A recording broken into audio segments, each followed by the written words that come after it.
Voici votre examen de français de Proyectum Idiomas de niveau intermédiaire niveau A2. Vous allez d'abord réaliser les exercices d'écoute et compréhension. Vous allez avoir 5 minutes à la fin de l'exercice pour vérifier vos réponses. Exercice A. Écoutez un enregistrement qui vous parle des problèmes provoqués par un testament et dites si les affirmations de 1 à 10 sont vraies ou fausses. Cochez la solution correcte. Vous allez entendre cet enregistrement 2 fois. Vous avez 30 secondes pour étudier l'exercice A.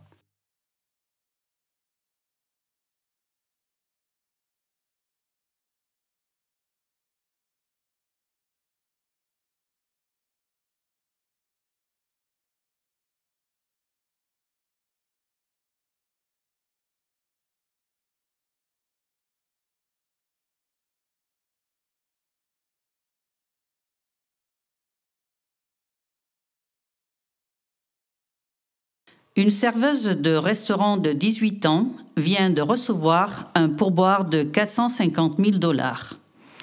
Un habitué de l'établissement où elle travaillait depuis 2 ans lui avait en effet légué la plus grande partie de sa fortune. William C., 82 ans, prenait en effet tous ses repas au restaurant où travaillait la serveuse depuis la mort de sa femme en 1989. Lorsqu'il est mort, lui, le 9 novembre dernier, ses proches ont découvert avec consternation qu'il a légué tous ses biens à Clara Wood, la petite serveuse de son restaurant favori qui s'occupait également de son ménage et l'aidait à tenir ses comptes. La seule autre bénéficiaire du testament est la sœur de Monsieur C., Madame Cora Bruck, qui a reçu juste de quoi payer l'enterrement. Madame Bruck a contesté le document devant la justice américaine et 4 autres personnes qui se sont estimées lésées se sont jointes à elle. Finalement, les 5 ont accepté mardi de régler le différend à l'amiable. Selon l'avocat de la jeune serveuse, ils ne recevront entre les 5 que 10% de la fortune de Monsieur C, évaluée à 500 000 $. Vous avez 30 secondes pour faire cet exercice.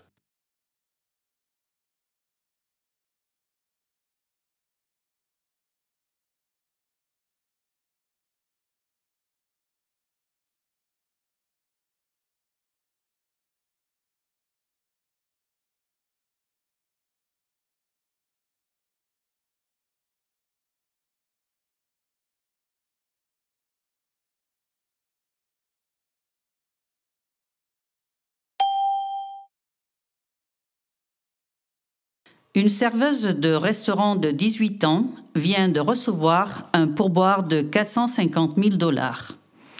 Un habitué de l'établissement où elle travaillait depuis 2 ans lui avait en effet légué la plus grande partie de sa fortune.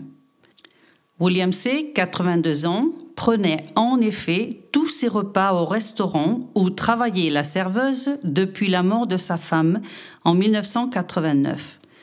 Lorsqu'il est mort, lui, le 9 novembre dernier, ses proches ont découvert avec consternation qu'il a légué tous ses biens à Clara Wood, la petite serveuse de son restaurant favori qui s'occupait également de son ménage et l'aidait à tenir ses comptes. La seule autre bénéficiaire du testament est la sœur de Monsieur C., Madame Cora Bruck, qui a reçu juste de quoi payer l'enterrement. Madame Bruck a contesté le document devant la justice américaine et 4 autres personnes qui se sont estimées lésées se sont jointes à elle.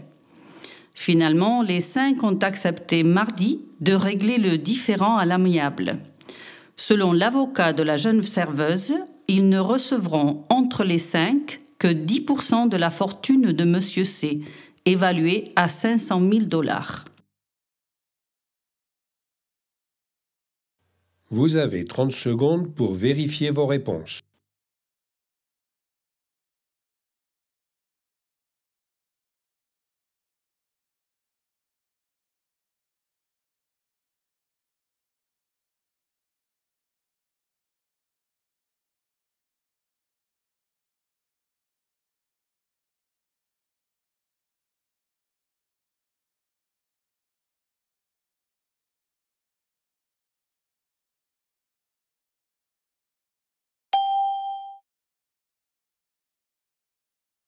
Exercice B. Quelqu'un va vous expliquer comment faire un film. Vous devez compléter les espaces en blanc avec un maximum de 2 mots. Vous allez entendre l'enregistrement 2 fois. Vous avez 30 secondes pour étudier l'exercice B.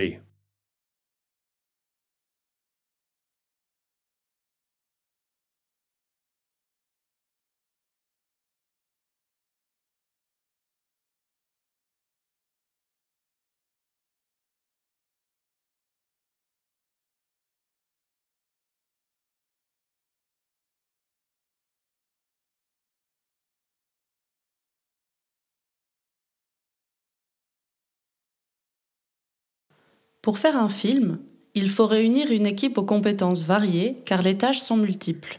Organiser le travail en commun, imaginer une histoire et sa mise en image, préparer le décor, les costumes, le maquillage, l'éclairage, diriger les acteurs, rédiger les textes, filmer, monter, sonoriser, etc.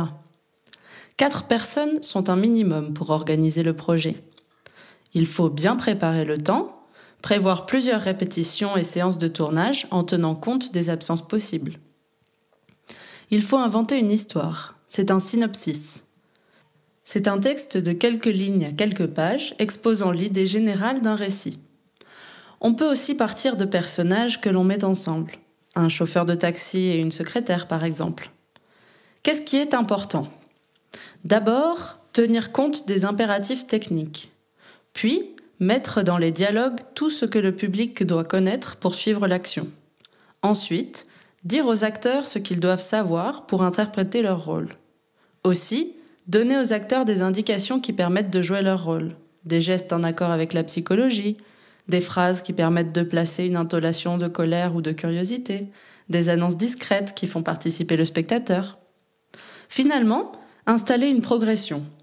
La tension doit monter régulièrement jusqu'à la scène finale. Lorsqu'une première idée du texte est composée, il faut lire le texte à voix haute, ou mieux, le faire lire et observer comment fonctionne le texte. On doit faire les modifications nécessaires. Il faut que les images expriment des actions. En principe, une seule information par image. Les scènes d'extérieur présentent moins de problèmes d'éclairage, mais on dépend des conditions atmosphériques. Dans un film, en général, les textes sont courts et proches du langage oral. Ils apportent des informations nouvelles. Lorsque le scénario est complet et détaillé, on doit répartir le travail et trouver les bonnes volontés qui vont nous aider. On ne doit pas hésiter à doubler les prises, varier les angles et les plans. Vous choisirez les meilleurs. Vous avez 30 secondes pour faire cet exercice.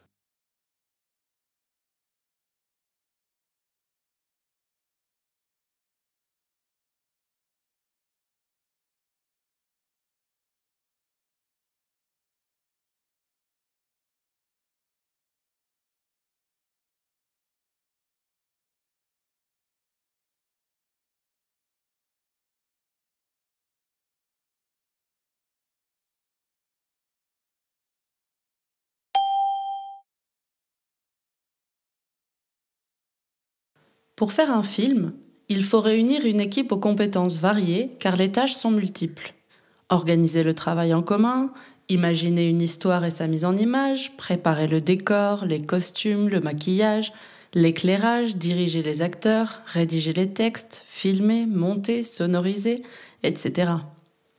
4 personnes sont un minimum pour organiser le projet. Il faut bien préparer le temps, prévoir plusieurs répétitions et séances de tournage en tenant compte des absences possibles. Il faut inventer une histoire. C'est un synopsis. C'est un texte de quelques lignes à quelques pages exposant l'idée générale d'un récit. On peut aussi partir de personnages que l'on met ensemble. Un chauffeur de taxi et une secrétaire, par exemple. Qu'est-ce qui est important ? D'abord, tenir compte des impératifs techniques. Puis, mettre dans les dialogues tout ce que le public doit connaître pour suivre l'action. Ensuite, dire aux acteurs ce qu'ils doivent savoir pour interpréter leur rôle. Aussi, donner aux acteurs des indications qui permettent de jouer leur rôle, des gestes en accord avec la psychologie, des phrases qui permettent de placer une intonation de colère ou de curiosité, des annonces discrètes qui font participer le spectateur. Finalement, installez une progression. La tension doit monter régulièrement jusqu'à la scène finale. Lorsqu'une première idée du texte est composée, il faut lire le texte à voix haute, ou mieux, le faire lire et observer comment fonctionne le texte. On doit faire les modifications nécessaires. Il faut que les images expriment des actions. En principe, une seule information par image. Les scènes d'extérieur présentent moins de problèmes d'éclairage, mais on dépend des conditions atmosphériques. Dans un film, en général, les textes sont courts et proches du langage oral. Ils apportent des informations nouvelles. Lorsque le scénario est complet et détaillé, on doit répartir le travail et trouver les bonnes volontés qui vont nous aider. On ne doit pas hésiter à doubler les prises, varier les angles et les plans. Vous choisirez les meilleurs. Vous avez 30 secondes pour vérifier vos réponses.